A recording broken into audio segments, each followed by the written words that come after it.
Ontinyent anuncia l'inici de la commemoració del centenari del compositor local José María Ferrero Pastor. L'EOI de Xàtiva acull la jornada Teixint Futur per enfortir la formació professional i impulsar la connexió entre els centres i el teixit productiu de la comarca. Ontinyent impulsa les compres de Nadal al mercat municipal amb la campanya El Bon Mercat i presenta als padrins i padrines. La màgia de les festes arriba al Col·legi La Concepció d'Ontinyent amb el tradicional concert d'alumnes i la instal·lació de la plaça del Nadal.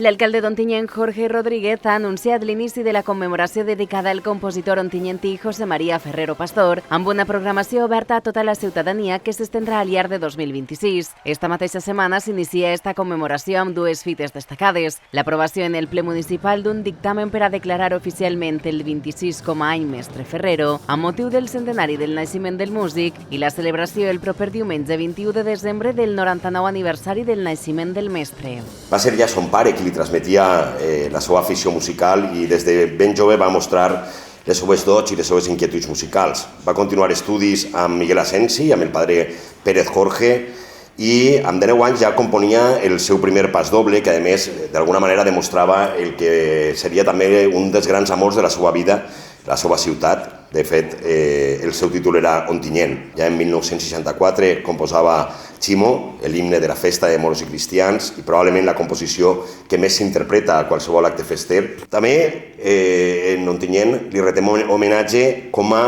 un dels grans impulsors, per no dir el gran impulsor, del que seria el Conservatori Professional Josep Melchor Gomis. Va ser, junt al seu mestre, junt al padre Pérez Jorge, amb qui en l'any 75 es produïa la inauguració d'aquest centre musical. El passat 13 de juliol de 2024 es va constituir la Comissió del Centenari presidida per l'alcalde i integrada per representants de Caixa Ontinyent, la Federació de Societats Musicals, la UNDEF, el Conservatori Josep Melchor Gomis, la Societat de Festes del Santíssim Crist de l'Agonia, l'Associació Cultural La Nostra Terra, les 3 bandes de música de la ciutat, així com membres de la família del compositor. La figura del mestre no és exclusiva d'Ontinyent i conforme molt bé ha dit Jorge, ja creiem que s'ha constituït una comissió del centenari que és per dir-ho d'alguna forma, és una aliança entre institucions i entre associacions sense precedents en Ontinyent,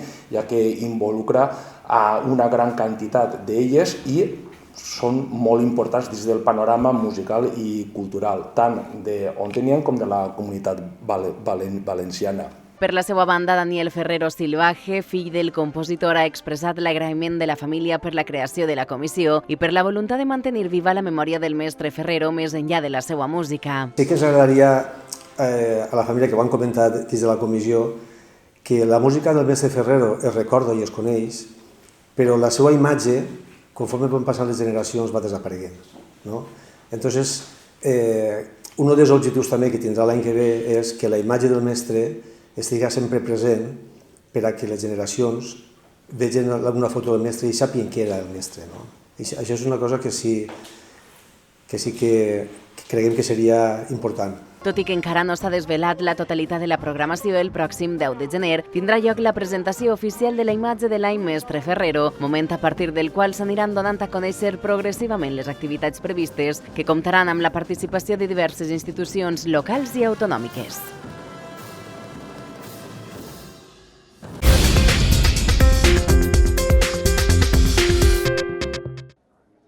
L'Escola Oficial d'Idiomes de Xàtiva ha acollit aquest dijous 18 de desembre la jornada Teixint Futur, formació professional, empreses i territori.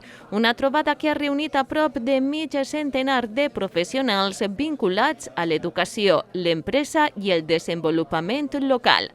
Una cita dissenyada per abordar tant les necessitats generals com els reptes específics del territori en matèria de formació professional i enfortir la connexió amb les empreses. En aquestes jornades que s'han celebrat així en el territori de la Costera, el que intentem, segons diu el títol, Teixint futur, formació professional, empreses i territoris, és fer un nexe d'unió entre centres educatius i empreses per a impulsar la formació en empresa dins del nou marc del sistema de formació professional, perquè hem detectat que els vincles estan un poc allunyats uns dels altres. Incentivem que tots ens aporten les seues necessitats i les necessitats les lliguem a propostes per a millorar la formació dels nostres alumnes i després, si podem arribar a compromisos per part dels agents que estan involucrats, que són bàsicament centres educatius i empreses i altres entitats que estan relacionades al voltant de l'AFP, doncs molt bé, de categoria, superbé. El programa sense tapa de bon matí amb la recepció i acreditacions i l'obertura institucional amb presència del president de la Mancomunitat i la primera tinenta d'alcalde i regidora d'Educació de Xàtiva. Aquesta jornada d'avui està sobretot, direm, sostesa per tres fonamentals pilars, que són l'FP, són la part empresarial i són la part de territori. En la part de territori està l'administració pública, en aquest cas la Mancomunitat, i el que és, per supost, el pacte territorial.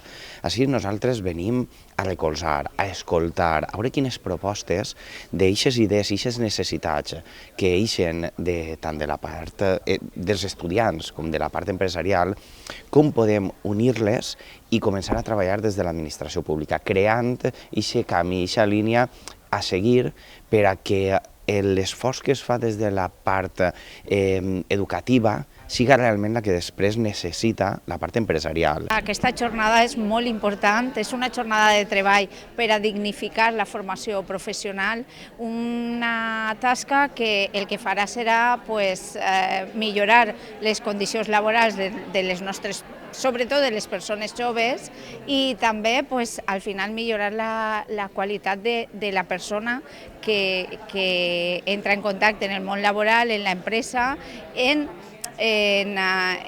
ja en la formació que l'empresa necessita. Jo crec que és adequar i posar en contacte aquests dos mons que crec que és molt beneficiós per a tots i totes. Aquesta acció s'emmarca al conveni de col·laboració entre la Direcció General de Formació Professional de la Conselleria d'Educació i CaixaBank Dualiza.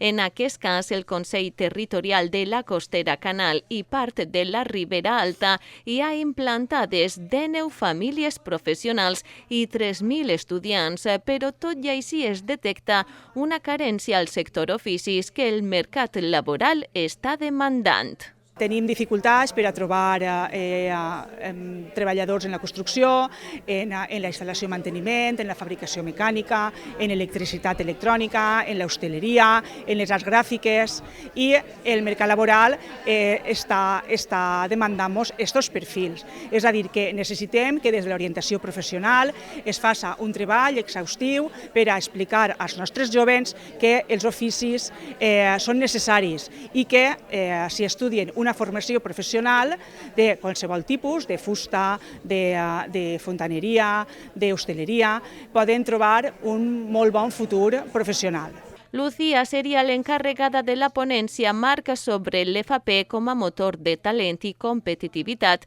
a la costera Canal de Navarrés i es seguiria amb les taules de treball que incidiren en 3 temes: necessitats de perfils professionals, propostes per a millorar l'FP i atraure i fidelitzar talent jove i identificació de compromisos, recursos i aliances. Finalment, cada taula exposaria les seues conclusions i propostes. Tenim per una banda les empreses, tenim els centres educatius, tenim també les entitats públiques, ajuntaments, tenim Labora, tenim sindicats, i el que es tracta és de seure i parlar sobre les necessitats d'uns i d'altres i veure com poden establir solucions o com poden tindre resposta a les seues necessitats. Després eixirà un representant de cada taula a explicar què és el que s'ha tractat i quines són les conclusions a les quals han arribat.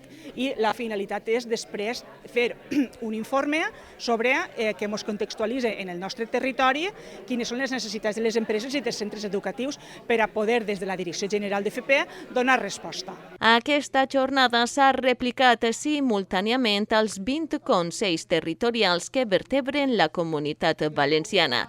I aquest mateix matí de divendres s'ha celebrat a Ontinyent i per a tota la Vall d'Albaida.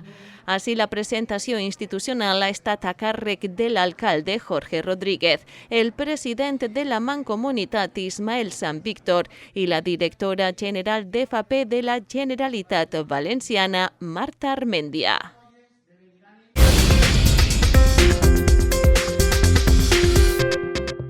L'Ajuntament d'Ontinyent ha presentat al mercat municipal la campanya nadalenca El Bon Mercat, destinada a dinamitzar les compres durant les festes i reforçar el paper de la instal·lació com a punt de referència de comerç de proximitat.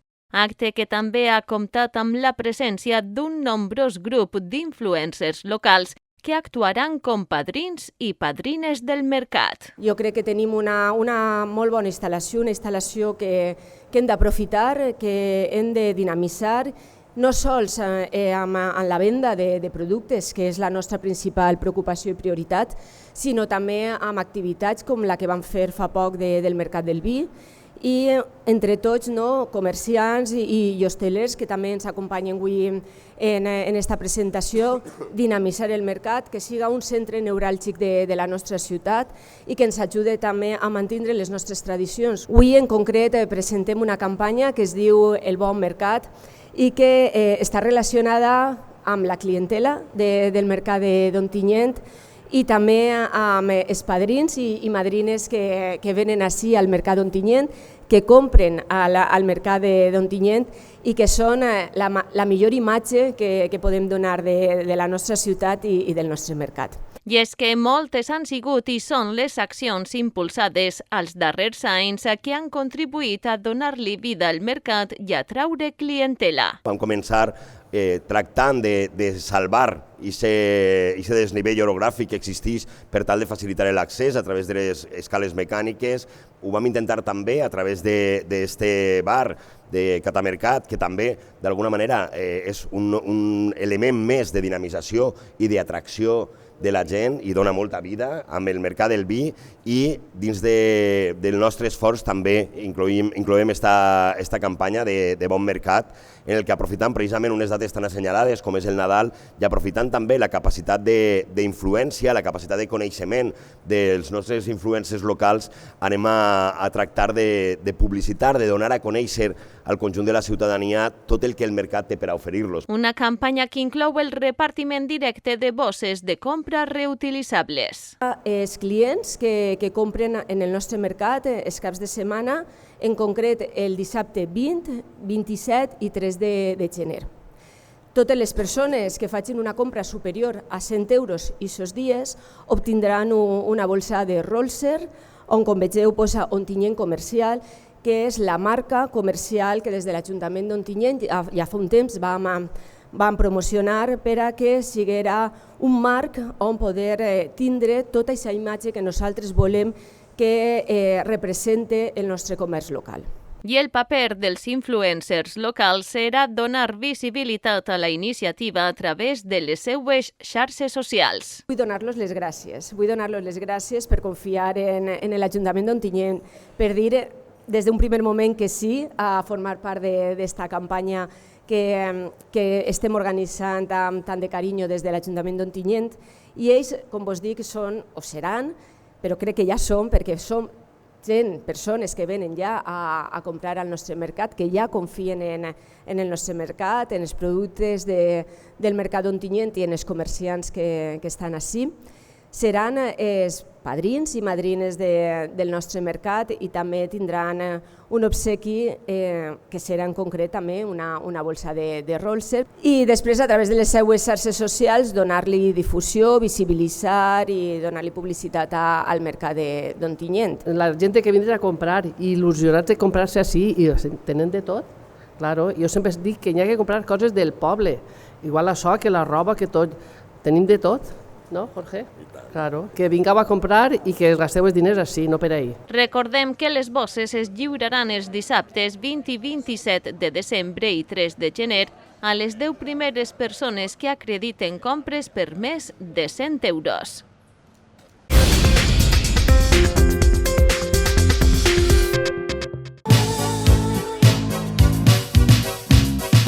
L'esperit nadalenc ha envaït cada racó del Col·legi La Concepció d'Ontinyent, que s'ha decorat per a l'ocasió i on moltes són les activitats organitzades amb l'objectiu de fomentar la convivència, la il·lusió i la participació de tot l'alumnat. El plat fort del programa tenia lloc aquest dijous, amb el tradicional concert de Nadal on tots els escolars han demostrat el seu talent i entusiasme a través de les diferents actuacions. I com no, l'assistència de pares ha sigut massiva omplint l'església del centre. Esta tarde el alumnado de infantil y primaria del Colegio La Concepción hemos participado en el concierto de Navidad. Ha sido una tarde súper divertida. Nos lo hemos pasado genial. La experiencia ha sido estupenda como padre, todo muy bien organizado. El concierto, aquí tengo a la pequeña, el concierto lo han hecho súper bien y la verdad es que ha sido estupendo por ver el colegio así de esta forma tan diferente. Oye, ¿qué tal el concierto?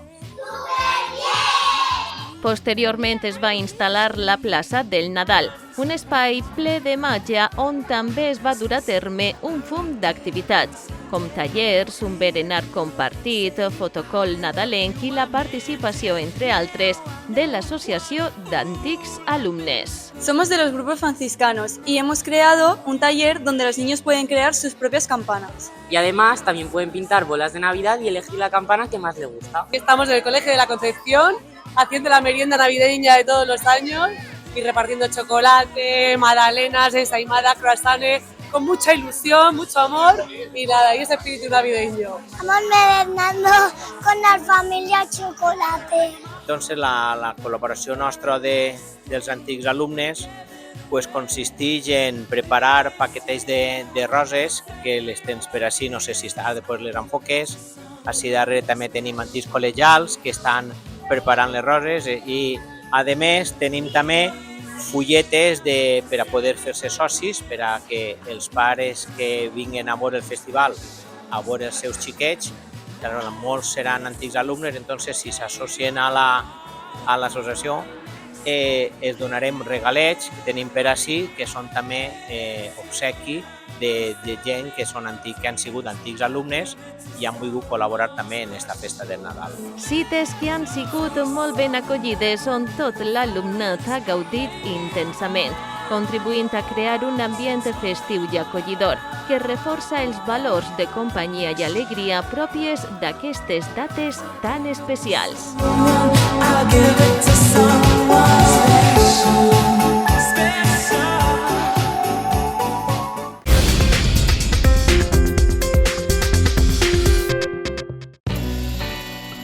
Como sabéis, tuvimos que aplazar el desfile de perros en busca de un hogar y ahora ya tenemos la fecha definitiva, es este domingo, día 21 de diciembre a las 12 del mediodía en la plaza exterior de Biopark, como siempre. Lo organizamos la Fundación Biopark y la protectora Adopta un Perro Abandonado.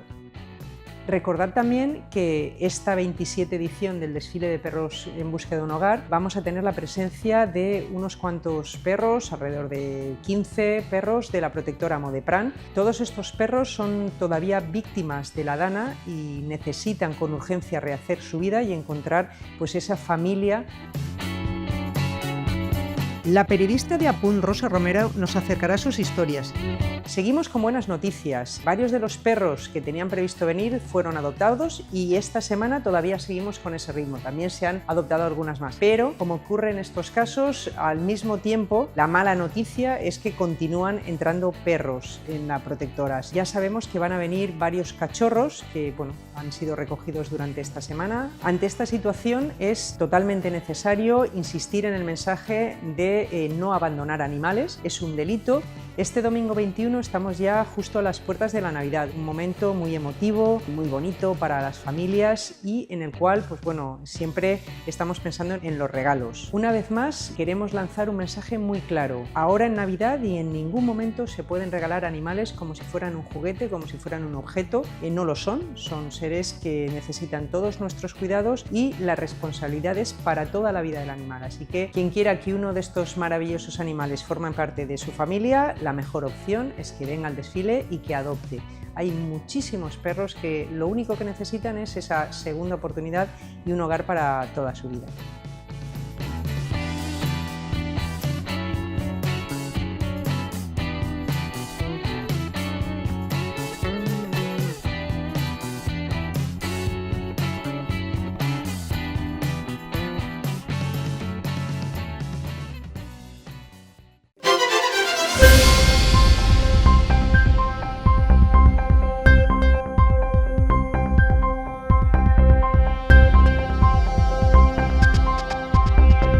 Demà serà altre dia de núvols i clars i de termòmetres semblants. Xàtiva registrarà 8 de mínima i 7 de màxima.